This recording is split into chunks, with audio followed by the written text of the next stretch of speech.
Bonjour à tous et bienvenue dans notre nouvelle série Histoire de la médecine. Alors depuis la préhistoire, les êtres humains se sont toujours intéressés à la médecine, plus précisément aux soins apportés en vue de prévenir, de soulager ou encore d'obtenir une guérison des maladies subies. Cependant, il n'y a pas toujours eu dans toutes nos sociétés un domaine propre à cette discipline avec son personnel dédié. Alors, bien souvent, dans les sociétés traditionnelles, la personne malade consultait ce qu'on appelle un guérisseur, un chaman ou encore un sorcier, une personne en contact avec le monde des esprits. C'est à lui que va être conférée la charge du malade et la guérison de sa maladie. En effet, les maladies elles-mêmes et leurs causes étaient systématiquement associées à la sorcellerie, aux démons, aux influences astrales ou à la volonté des dieux, ainsi qu'à des croyances superstitieuses et mystiques.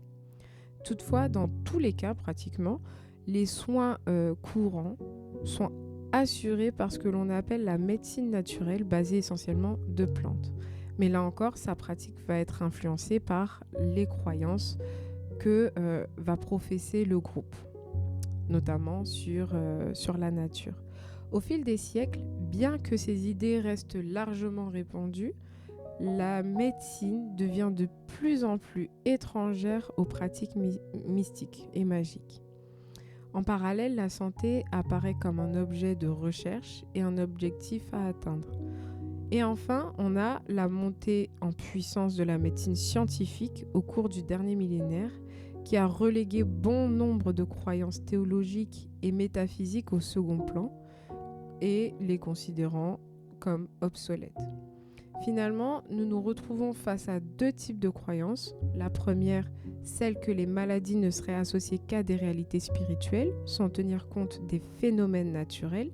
Et de l'autre côté, celui de ne mettre la foi qu'en la science, notamment la médecine, supposée être la seule réponse à toute problématique d'ordre pathologique.